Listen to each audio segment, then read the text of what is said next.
నేను చాలా స్పష్టంగా గమనించింది ఏంటంటే గతంలో అందరం జాయింట్ ఫ్యామిలీస్లో ఉండేవాళ్ళం. అంటే 2-3 తరాలు కలిసి ఉండేవారు. దాంతో వాల్యూ సిస్టమ్ ఒక రకంగా ఉండేది.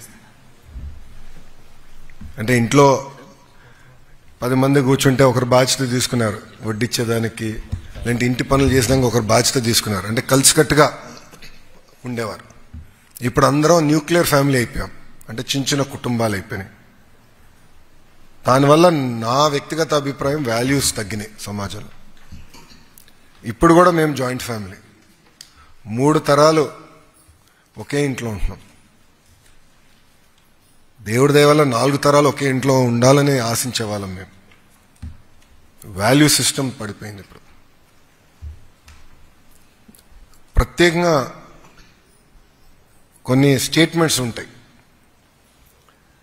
చిన్నప్పుడు అనేవారు ఆడపిల్లలాగా ఏడవద్దని, గాజులు తొడుక్కునేవని. ఇవన్నీ స్టీరియోటైప్స్కి ఫుల్ స్టాప్ పెట్టాలని. నేను యువగలం పాదయాత్ర చేసినప్పుడు మహిళల పైన జరుగుతున్న దాడి గురించి డిస్కస్ చేశాను. మా నాయకులతో నాయకురాలతో మాట్లాడుకునేవాళ్ళం. అనిత గారు ఉన్నారు ఇప్పుడు హోంమంత్రి గారు, మా మహిళా అధ్యక్షురాలు మేడం గారితో చాలా డిస్కస్ చేశాను. మేము ఆనాడు బలంగా నమ్మింది విద్యలో మార్పు రావాలి, మహిళలు మగవాళ్ళు సమానం అనేది విద్యలో చూపించాలని లక్ష్యంతో ఉండాలని ఆనాడు నిర్ణయించుకున్నాం. అందుకే మీరు చూస్తే ఇప్పుడు వచ్చే కొత్త పుస్తకాల్లో కూడా ఇంటి పనులు ఇద్దరు చేస్తున్నట్టు చూపిస్తున్నాం, 50-50. అంటే ఈ చిన్న చిన్న మార్పులు అయి ఉండొచ్చు, కానీ సమాజంలో చాలా కీలకమైన మార్పులు వస్తాయని బలంగా నమ్మేవాళ్ళం. జీవితం అనేది ఈజీ కాదు.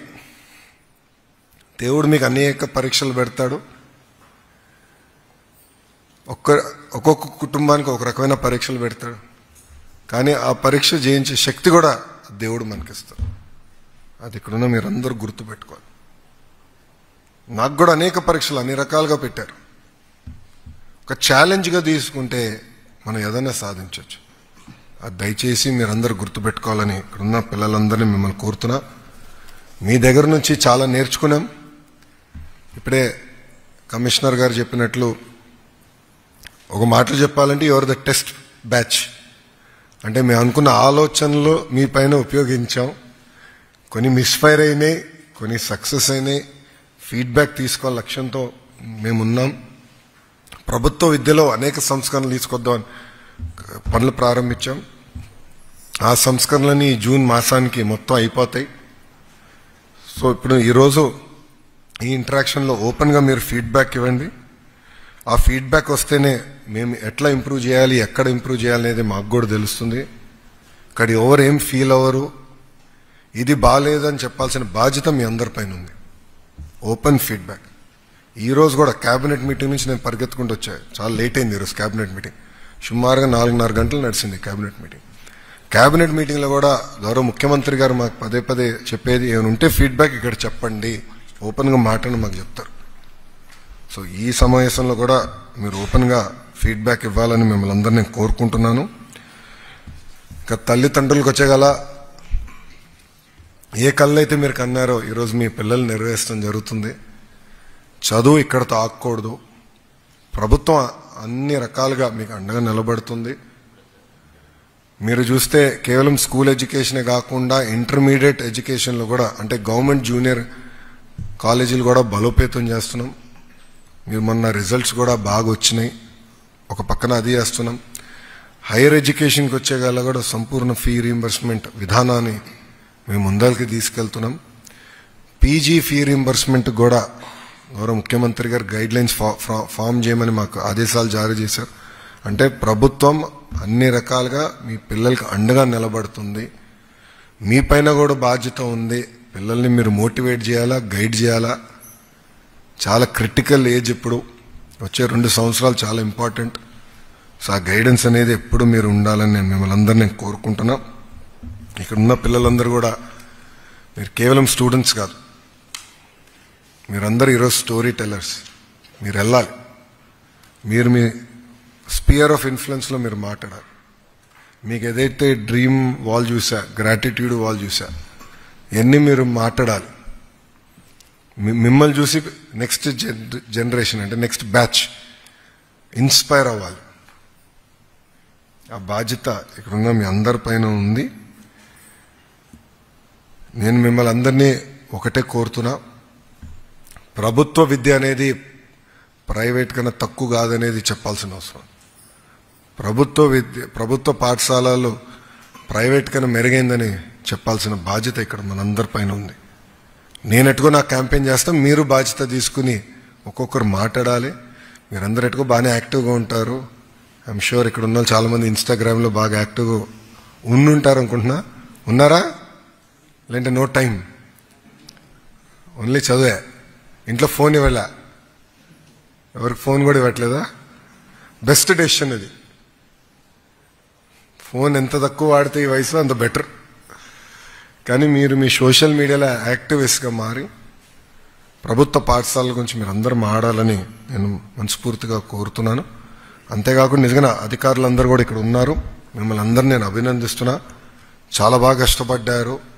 తక్కువ సమయం, 100 రోజుల యాక్షన్ ప్లాన్ ఉన్నప్పుడు అనేక మంది అనేక మాటలు చెప్పినా మీరందరూ నిలబడినందుకు, మంచి రిజల్ట్ సాధించినందుకు, ఒక మాటలో చెప్పాలంటే ఆంధ్ర రాష్ట్రంలో ఏదో మ్యాజిక్ జరుగుతుందన్న డిస్కషన్ ఇప్పుడు మొదలైంది. భారతదేశ వ్యాప్తంగా ఈరోజే ఒక ఆర్టికల్ కూడా వస్తే అందరికీ నేను పోస్ట్ చేశా. డిస్కషన్ మొదలైంది. అంటే ప్రభుత్వం కమిటెడ్గా ఉంది, ప్రభుత్వ విద్యని బలోపేతం చేయడానికి సిద్ధంగా ఉంది. ఆంధ్ర రాష్ట్రం మోడల్ ఆఫ్ ఎడ్యుకేషన్ మనందరం చూడాలని ఆర్టికల్లో చెప్తూ నిజంగానే ఒక గర్వంగా అనిపించింది. ఇన్ఫాక్ట్ క్యాబినెట్ మీటింగ్లో ఉన్నప్పుడు వచ్చింది ఆర్టికల్. చాలా గర్వంగా అనిపించింది. ఎస్, ఇంకా చేయాలి, పట్టుదలతో చేయాలనే లక్ష్యంతో ప్రభుత్వం ఉంది. కానీ ఇక్కడ ఉన్న పిల్లలను చివరిగా కోరేది ఒకటే, మీలో ఉన్న కసి జీవితాంతం ఉండాలి. మనం అనుకునే అన్నీ అవ్వవు, బాధపడాల్సిన అవసరం. అదొక పరీక్ష అనుకోవాలి మైండ్లో, అంతే. దేవుడు ఒక పరీక్ష పెట్టాడు. ఈ పరీక్ష నేను చేస్తానన్న లక్ష్యంతో మీరందరూ పనిచేయాలని మీకు తెలుపుకుంటూ నిజంగా I'm very very excited, happy. గతంలో మేము చేసాం, ఐ థింక్ కరెక్ట్గా 2 months బ్యాక్ ఇంటర్మీడియట్లో, అంటే గవర్నమెంట్ జూనియర్ కళాశాలలో ఇంటర్మీడియట్లో బాగా రిజల్ట్స్ వచ్చిన పిల్లలతో ఇట్లా సమావేశం పెట్టుకున్నాం. చాలా ఫీడ్బ్యాక్ వచ్చింది. తల్లిదండ్రులు నవ్వు చూసాను ఆ రోజు, ఈరోజు కూడా చూస్తున్నా. మీ తల్లిదండ్రులు గర్వంగా చూస్తున్నారు మీ వైపు. వాళ్ళు ఎప్పుడు గర్వంగా చూసే విధంగా, తల్లిదండ్రులకు ఎప్పుడు చెడ్డ పేరు మటుకు మనం తీసుకురాకూడదు. అది గుర్తుపెట్టుకోవాలి. మనం తీసుకున్న నిర్ణయాల వల్ల వాళ్ళు ఇబ్బంది పడకూడదు. మేము కూడా జూన్ మాసం తర్వాత డ్రగ్స్ పైన నిజంగా యుద్ధం ప్రకటిద్దామని నిర్ణయించుకున్నాం. డ్రగ్స్ వల్ల ఒక తరం నాశనం అయిపోతున్నాడు. నిజంగా బాధ వేస్తుంది. మొన్నటి వరకు టీం అంతా సెట్ అయింది. ఇప్పుడు we are going to take it up very seriously. So ఇవన్నీ మీరు గుర్తుపెట్టుకోవాలి. మీరు తీసుకునే ప్రతి నిర్ణయం వల్ల ఫస్ట్ ఎఫెక్ట్ అయ్యేది తల్లిదండ్రులు. అది మీరు మనసులో పెట్టుకుని రాబోయే రోజుల్లో తీసుకునే నిర్ణయాలు తీసుకునే సమయానికి అది గుర్తుపెట్టుకోవాలి. ఆలోచించి తీసుకోమని మిమ్మల్ని అందరినీ నేను కోరుకుంటున్నాను. ఈరోజు ఇప్పుడు ఓపెన్ ఇంటరాక్షన్ అనుకున్నాం Srinivas sir. So open interaction అనుకున్నాం. Give us feedback. ఏం పర్వాలేదు, ఇది బాగాలేదని మీరు చెప్పండి. ఇక్కడ ఎవరు ఫీల్ అవ్వరు. మీరందరూ గమనిస్తే మేము అందరూ పెన్నులు రెడీ చేసుకుని కూర్చున్నాం. మీరు ఫీడ్బ్యాక్ ఇస్తే సీరియస్గా రాసుకొని వీ వాంట్ ఇంప్లిమెంట్.